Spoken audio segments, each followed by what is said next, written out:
Amount రావాలి అని చెప్పేసి వెంటనే అకౌంట్ డీటెయిల్స్ అనేది చేంజ్ చేశారనుకోండి, అది కన్ఫర్మ్ అవ్వకపోతే పేమెంట్ అంతా కూడా హోల్డ్‌లో పడుతుంది. కొన్ని టైమ్స్ ఏందంటే బ్యాంక్ ట్రాన్స్‌ఫర్ కూడా అవ్వదు. Hi everyone, welcome back to my YouTube channel. ఈరోజు ఏంటంటే మన యూట్యూబ్‌కి సంబంధించిన గూగుల్ యాడ్సెన్స్ అకౌంట్ ఏదైతే ఉందో దానికి సంబంధించిన 4 ఇంపార్టెంట్ ఇన్ఫర్మేషన్‌ని ఈరోజు నేను ఈ వీడియో క్లారిటీ ఎక్స్‌ప్లెయిన్ చేయబోతున్నా. సో దయచేసి ఈ వీడియో ఎండ్ వరకు అయితే చూడండి. ఎందుకంటే ఈ 4 ఇంపార్టెంట్ ఇన్ఫర్మేషన్ వచ్చేసి ఎవరైతే యూట్యూబ్ క్రియేటర్స్ అయితే ఉన్నారో వాళ్ళందరికీ హెల్ప్‌ఫుల్ అయ్యే ఇన్ఫర్మేషన్. ఈరోజు కాకపోయినా ఇన్ ఫ్యూచర్ ఖచ్చితంగా మీకు ఇన్ఫర్మేషన్ అనేది హెల్ప్‌ఫుల్ అవుతుంది. సో దయచేసి వీడియో ఎండ్ వరకు అయితే చూడండి. ఇదంత వరకు నేను క్లారిటీ ఎక్స్‌ప్లెయిన్ చేయడానికి నేనైతే ట్రై చేస్తాను. ఓకేనా? సో దీంట్లో ఫస్ట్ థింగ్ వచ్చేసి ఏంది అంటే చాలా మందికి ఉండే కామన్ డౌట్ ఏందంటే ఇప్పుడు నాకు సంబంధించిన డీటెయిల్స్ అండ్ నాకు సంబంధించిన పాన్ కార్డ్ డీటెయిల్స్‌తోని నేను గూగుల్ యాడ్సెన్స్ అకౌంట్ అనేది క్రియేట్ చేసుకున్నా. ఓకేనా? సో దాంట్లో ఏందంటే నా పేరెంట్స్‌కి సంబంధించిన బ్యాంక్ డీటెయిల్స్ అనేవి యాడ్ చేయవచ్చా? లేదంటే నా పేరెంట్స్ సంబంధించిన డీటెయిల్స్‌తోనే నా పేరెంట్స్ సంబంధించిన పాన్ కార్డ్‌తోని నేను గూగుల్ యాడ్సెన్స్ క్రియేట్ చేసుకున్నా. దాంట్లో నాకు సంబంధించిన ఏవైతే బ్యాంక్ డీటెయిల్స్ అనేవి ఉన్నాయో అది యాడ్ చేసుకోవచ్చా అని చెప్పేసి చాలా మందికైతే డౌట్ ఉంటుంది. ఓకేనా? ఇక్కడ మీరు యాడ్ చేసుకోవచ్చు. దాంట్లో మీకు ఎటువంటి ప్రాబ్లమ్ అయితే ఉండదు. ఓకేనా? బట్ ఇక్కడ మీ అందరూ అబ్జర్వ్ చేయాల్సింది ఏందంటే ఎప్పుడైతే మీరు గూగుల్ యాడ్సెన్స్ అకౌంట్‌లో మీరు పేమెంట్ డీటెయిల్స్ యాడ్ చేస్తారో అప్పుడు మీరు మెయిన్‌గా చెక్ చేసుకోవాల్సింది ఏంటి అంటే మీ యొక్క అకౌంట్ నంబర్ అండ్ అంతేకాకుండా ఏదైతే మీకు షిఫ్ట్ కోడ్ అండ్ అంతేకాకుండా మీ నేమ్ ఓకేనా? ఇవైతే జాగ్రత్తగా చెక్ చేసుకున్న తర్వాతనే మీరైతే ఎంటర్ చేసుకోవాలి. అండ్ షిఫ్ట్ కోడ్ అనేది చాలా మ్యాండేటరీ, గుర్తుపెట్టుకోండి.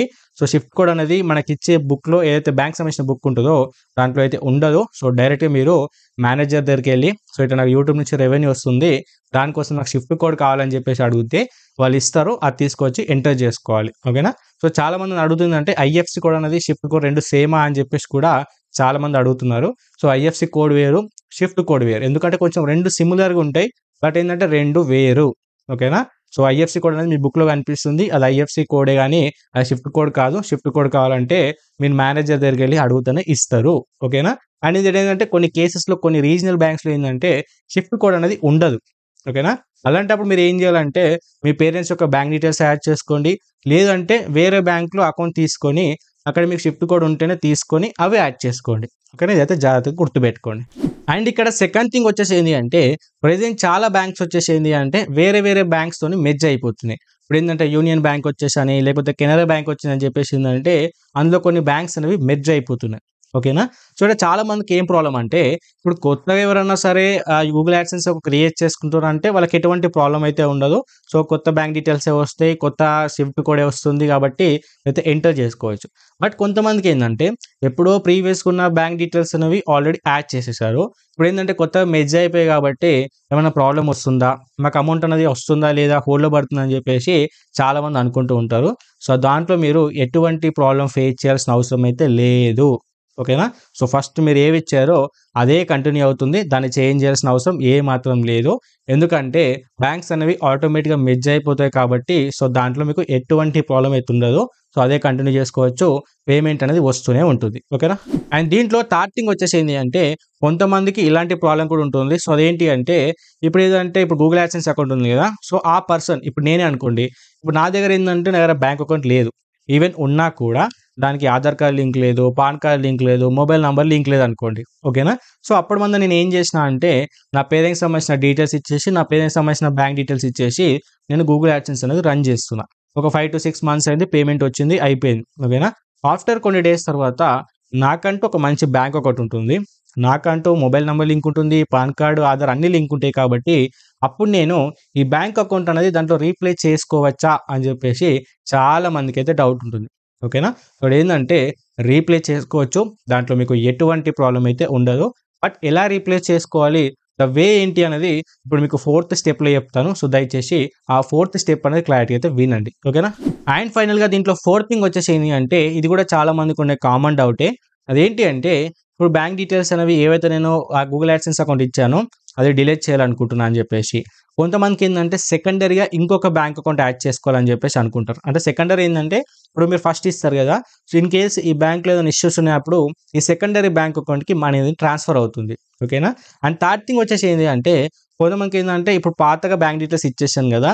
అవి డిలీట్ చేసి నేను కొత్తవి యాడ్ చేయాలని చెప్పేసి చాలామంది అనుకుంటారు. ఓకేనా? బట్ ఇక్కడ యాడ్ చేయొచ్చు. బట్ ద ప్రాసెస్ ఉంటుంది. ఒక పర్ఫెక్ట్ ప్రాసెస్‌ని మీరు ఫాలో అవుతేనే మీకు ఎటువంటి ప్రాబ్లమ్ ఉండదు. ఓకేనా? సో అదేంటి అంటే ఇప్పుడు మీకు ఆల్రెడీ గూగుల్ యాడ్సెన్స్ అకౌంట్‌లో మీకు పేమెంట్ మెథడ్ అనేది యాడ్ అయింది. సో, డిలీట్ చేయాలనుకుంటే డిలీట్ చేసుకోవచ్చు. పర్మనెంట్‌గా డిలీట్ చేశారనుకోండి, సో, పేమెంట్ అంతా కూడా మీ బ్యాంక్ అకౌంట్‌లోకైతే రాదు. ఓకేనా? అండ్ ఇఫ్ ఇన్ కేస్ మీరు సెకండరీ బ్యాంక్ అకౌంట్ యాడ్ చేసుకోవాలనుకున్నారనుకోండి, ఆల్రెడీ ఒక బ్యాంక్ అకౌంట్ ఉంటుంది. So, secondary bank account add చేసుకున్నారనుకోండి, సో, మీకు సేఫ్ సైడ్‌గా ఉంటుంది. మీకు ఎటువంటి ప్రాబ్లమ్ అయితే ఉండదు. ఓకేనా? అండ్ ఇక్కడ మీరు థర్డ్ థింగ్ వచ్చేసి ఏంటంటే చెప్పాను కదా, మీకు బ్యాంక్ అకౌంట్ అనేది రీప్లేస్ చేసుకోవడం. అంటే ఆల్రెడీ మీ పేరెంట్స్‌ది ఉందనుకోండి, దాన్ని తీసేసి మనది యాడ్ చేసుకోవడం కావచ్చు, లేకపోతే మనది తీసేసి పేరెంట్స్ యాడ్ చేసుకోవాలని చెప్పేసి చాలా మందికైతే ఉంటుంది. ఓకేనా? సో, ఇక్కడ ఏ విధంగా యాడ్ చేయాలంటే, ఇప్పుడు ఆల్రెడీ ఒక బ్యాంక్ అకౌంట్ ఉంటుంది కదా, ఆ బ్యాంక్ అకౌంట్‌ని ఫస్ట్ డిలీట్ చేయొద్దు. ఓకేనా? ఫస్ట్ ఏందంటే మీ సెకండరీ బ్యాంక్ అకౌంట్ అనేది ఏదైతే యాడ్ చేయాలనుకుంటున్నారో అది మీదవ్వచ్చు, మీ ఫ్యామిలీ మెంబర్స్ అవ్వచ్చు. ఓకేనా? ఫస్ట్ యాడ్ చేసుకోండి. యాడ్ చేసుకున్న తర్వాత ఆ పేమెంట్ మెథడ్ అనేది కన్ఫర్మ్ అయిన తర్వాత సో, మీరేందంటే ఫస్ట్ బ్యాంక్ అకౌంట్ ఏదైతే ఉన్నదో దాన్ని డిలీట్ చేయాలి. ఓకేనా? ఫస్టే డిలీట్ చేశారనుకోండి, సెకండ్‌ది కన్ఫర్మ్ అవ్వలేదనుకోండి, పేమెంట్ అంతా కూడా హోల్డ్‌లో పడుతుంది. ఓకేనా? ఫస్ట్ మీరు యాడ్ చేసుకున్న తర్వాత అది కన్ఫర్మ్ అయిన తర్వాత దీన్ని మీరు డిలీట్ చేయాలి. ఓకేనా? అండ్ ఇక్కడ సెకండ్ థింగ్ ఇంకో మెయిన్ థింగ్ ఏందంటే, ఇప్పుడు చాలా మందికి ఇప్పుడు మనకు తెలిసింది పేమెంట్ వచ్చేసి ఎవ్రీ మంత్ మనకు యూట్యూబ్‌లో వచ్చే రెవెన్యూ అంతా కూడా 10థ్‌కి ఆర్ 9థ్‌కి అనేది గూగుల్ యాడ్సెన్స్‌కి ట్రాన్స్‌ఫర్ అవుతుంది.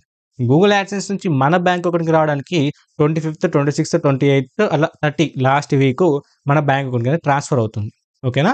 ఇక్కడ చాలా మందికి ఉండే డౌట్ ఏందంటే, ఇప్పుడు 25థ్ అనుకోండి, 22కో, 23కో చాలా మందికి డౌట్ వచ్చేస్తది. ఇప్పుడు నేను క్రియేట్ చేసుకున్నాను అనుకోండి, కొత్త అకౌంట్ యాడ్ చేశాను అనుకోండి, అప్పుడు కొత్త అకౌంట్‌లోకి పేమెంట్ వచ్చేస్తుందని చెప్పేసి ఆ టైంలో యాడ్ చేస్తూ ఉంటారు.